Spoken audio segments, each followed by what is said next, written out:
తుంగస్తనగిరితటీ శుద్ధముగ్ధోద్య కృష్ణం ఆరాధ్యం సంసృతిశతశిరసిద్ధమధ్యాపయంతి కృష్ణాయం సృజనిగలితం yeah బలాత్కృత్య భుక్తే తస్సై నమైదమిదం భూయేవాస్తు భూయః శతమతమణిమాలా చారుకల్లారహస్తా ధనభరణమిదాంగీ సాంద్రవాత్సల్య సింధుః ఫలకవినిధాదిని సఖిరా కృష్ణనాథ శైలసదుమతి గోదా విష్ణుచిత్తాత్మజా నమః షడే పూర్వపాల్పుణ్యాం తులసీ కాననోద్భవాం మన్యే విశ్వంభరాం గోదాం వందే శ్రీరంగనాయకీం అందాల్ తిరువడిగలై శరణం.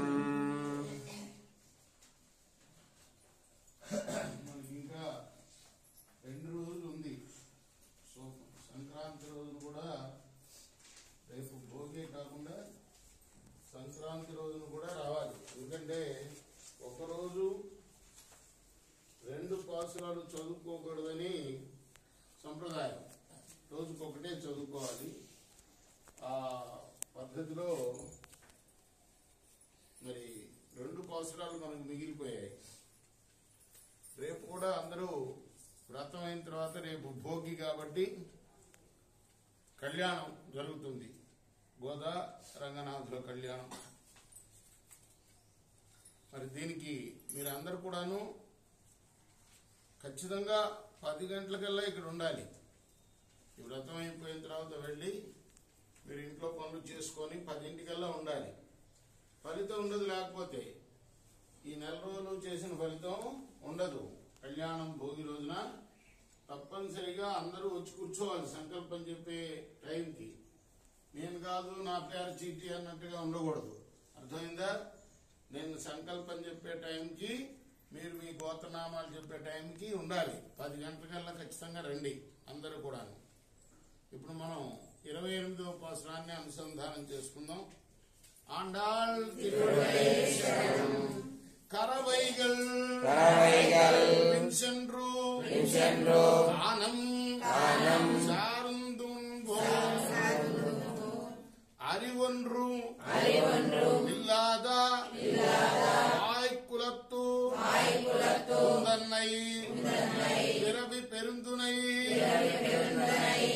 புண்ணியம் நாமுடையோம் குறை ஒன்று இல்லாத கோவிந்த தன்னோடு குருவேல் நமக்கு கொளங்கி அறியாத பிள்ளைகளும் அன்பிவாள் தன்னை சிறுபே தைலத்தனவும் சீரியருளாதே இறைவா நீ தாராய் அறை ஏலோரெம்பாவாய்.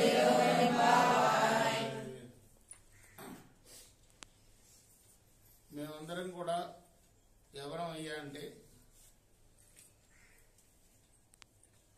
ఏమాత్రం శుచి నియమాలు లేకుండా గోవుల్ని తోలుకొని వెళ్తాం. ఎక్కడికి? వాటిని మేపడం కోసం అడవికి వెళ్తాం. అలా జీవించడమే ప్రయోజనంగా బతుకుతాం. మేము ఏవి జ్ఞానం లేని మా వంశంలో మాతో పాటు నువ్వు జన్మించిన పుణ్యం ఒక్కటే మాకున్న పుణ్యం. మాకెన్ని లోపాలున్నా తీర్చగలిగేటట్టుగా ఉన్నవాడివి నువ్వు. ఎందుకంటే నీకే లోపాలు లేవు కాబట్టి. ఓ గోవిందా, ఈ స్నేహం చాలయ్యా, ఇంకా వేరే నియమాలు ఏమి మేము పాటించక్కర్లేదు అని చెప్పడం అన్నమాట. మేము అవేం తెలియని వాళ్ళం, అసలు గోప బాలికలం. కాబట్టి నువ్వు మాతోటి పాటు మా కులంలో జన్మించావు, అదే చాలు మాకు, అదే 10,000. ఏమాత్రం లోక మర్యాద మేము తెలియని పిల్లలము. నీతో మాకు ఉన్న సంబంధాన్ని పోగొట్టుకుంటానికి వీల్లేదు. పోతే పోయేది కాదు. ఎందుకు పోయేది కాదు? అనుక్షణం నిన్నే స్మరిస్తూ ఉంటాం కాబట్టి మేము నిన్ను మాతో రోజు మా మనసులో ఉంటావు, ఎప్పుడు మాతో తిరుగుతావు కాబట్టి నిన్ను పేరు పెట్టి కూడా పిలుచుంటాం.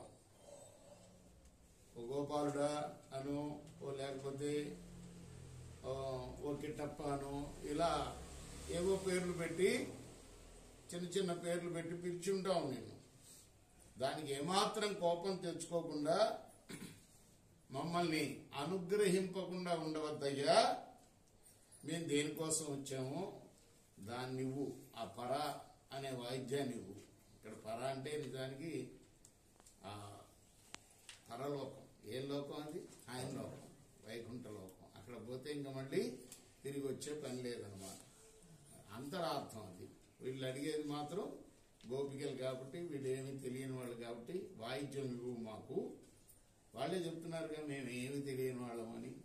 మాకు నువ్వు పర అనే వాయిద్యం ఇస్తా అన్నావు, అది వాయించుకుంటానికి ఇవ్వు, మేము వెళ్ళిపోతామని ఈ పాసురానికి అర్థం. అండా త్రివుడికి నీలా కృష్ణం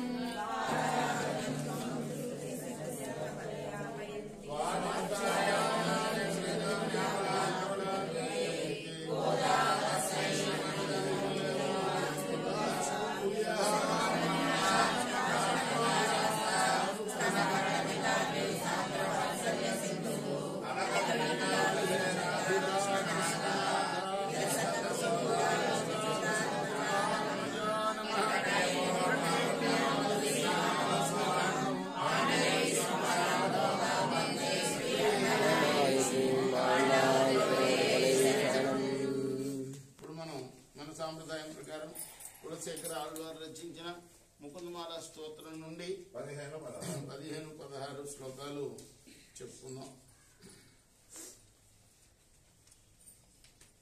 ఎట్లా 15-16?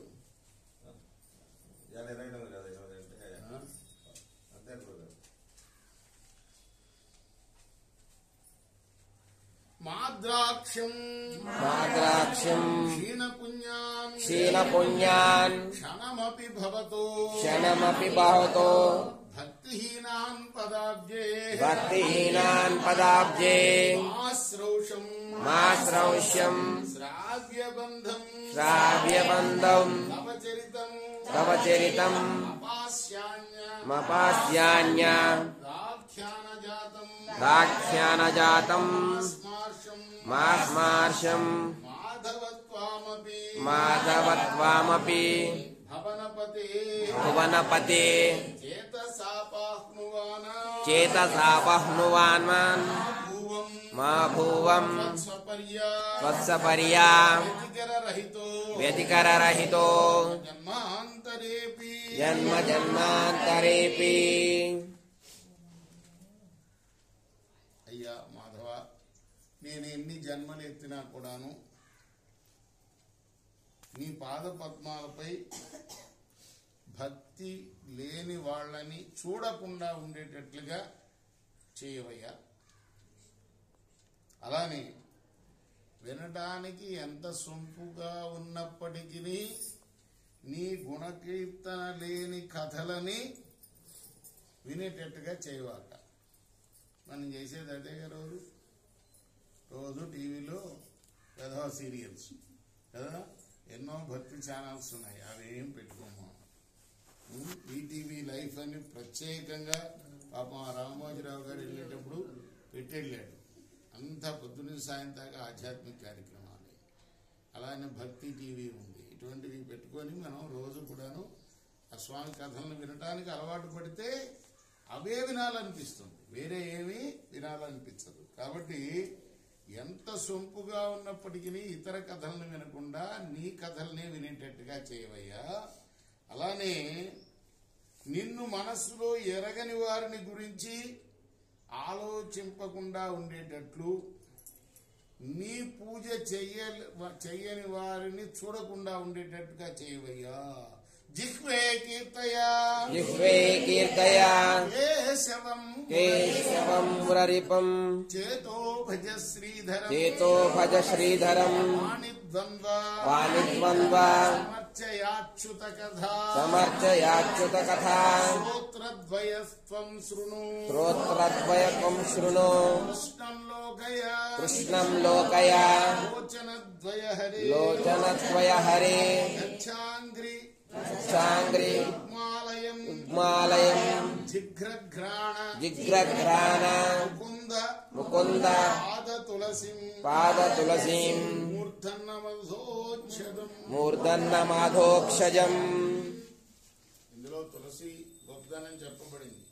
ఈ పాదాలకు అర్పించిన తులసిని మేము రోజు ఆఘ్రాణించేటట్టుగా ఆ వాసన చూసి మన నోట్లో దాన్ని ప్రసాదంగా తీసుకుంటే చాలా మంచిది. కాబట్టి మనం కూడా ఇక్కడ తులసి దళాలు మీకు పెడుతున్నాం. మేము అది తీసుకొని వాసన చూసి నోట్లో వేసుకోండి. పువ్వులు ఏమైనా పెడితే ఆ స్వామికి పూజ చేసిన పూలు మీ దేవతా మందిరంలో పెట్టుకోండి. అక్కడ కూడా మీరు ఈ వ్రతం చేసినట్టు అవుతుందన్నమాట. అర్థమైందా? పువ్వులు నెత్తిలో పెట్టుకోకూడదు ఈ నెల కూడా. కాబట్టి తీసుకెళ్ళి మీ పూజా మందిరంలో పెట్టుకోవాలి. ఓ నాలుక ఎంత మంచి శ్లోకం ఇది, అందరి నోటికి వచ్చేటట్టుగా మీరు బట్టి కొట్టండి. ఓ నాలుక కేశవుడి యొక్క గుణాలని ఎప్పుడు కీర్తించవే, అలానే ఓ మనసా భగవంతుణ్ణే నిరంతరము స్మరణ చెయ్యి. ఓ హస్తద్వయమా ఎప్పుడు కూడా నీ చేతులతో ఆ శ్రీధరుణ్ణే పూజించు. ఇంకా కర్ణద్వయమా ఇప్పుడే చెప్పుకున్నాం కదా, ఏం చేయాలి? అవి అచ్యుతుని కథలే విను. ఓ నయనములారా కళ్ళకు కూడా చెప్తున్నాడు. ఆ కృష్ణుడి యొక్క దివ్యమంగళ స్వరూపాన్ని ఎప్పుడు చూస్తూ ఉండు. ఓ పాదద్వయమా నీవెప్పుడు కూడా ప్రతినిత్యము ఆలయానికి వెళుతూ ఉండు, ఆ శ్రీహరి ఆలయానికి. ఓ నాసిక ముకుంద పాద పద్మాలకు అర్పించిన ఆ తులసినే ఎప్పుడు ఆఘ్రానించు. అలానే ఓ శిరస్స శ్రీమన్నారాయణుణ్ణి ఎప్పుడు ఆయనకే నమస్కరించు. అంటే మన యొక్క భక్తుడి యొక్క ప్రపత్తులన్నీ కూడాను, ఆయన యొక్క చేష్టలన్నీ ఆయనకి మనకి ఇచ్చినందుకు, ఈ కళ్ళు ఇచ్చినందుకు, ఈ ముక్కులు ఇచ్చినందుకు, ఈ చెవులు ఇచ్చినందుకు, అవి చేయాల్సిన పనులేమో ఏమిటో చెప్తున్నాడు అనమాట కులశేఖరుడు వారు. అందా తిరువడి కృష్ణార్పణమస్తు, సాయి కృష్ణార్పణమస్తు. ఇప్పుడు మా గురువు గారు శ్రీమాన్ డివి రంగాచార్యులు గారు రచించిన గోదాదేవి గ్రంథం నుండి కొంత భాగం పారాయణం చేసుకున్నాం. ఏమియో ఈ మాయ ఎరుగంగలేను అన్నట్టి కలయంత ఎట్లయవును కలకి కళ్ళకి వేరే సంబంధం, వ్యతిరేకార్థం. కన్నట్టి కళ అంత కళ ఎట్లవును ఉత్తర దృష్టితో అరచనాతండు కంపట్టె జనకుని గాథలీలగను సంతతి కోరియా జనకరాజపుడు యాగంబు చేయడే ఆత్మనిశ్చలత శ్రీదేవి సీతగా చెలువొంది పుట్టే జానకి అను పేర జగతి వెల్గొందే పద్మంబు సూర్యుని ప్రభల చేపట్టి అత్యంత వికసనమందునట్టులును తండ్రి పోషణలోన తనరారె సీత దినదినమత్యంత తేజమ్మునంది చిటికిన వ్రేలితో శివుని చాపంబు అవలీలగానెత్తే ఆనాడు సీత శరణం. కృష్ణార్పణమస్తు, సాయి కృష్ణార్పణం. మనం హారతినిచ్చి తీర్థప్రసాదాలు స్వీకరిద్దాం.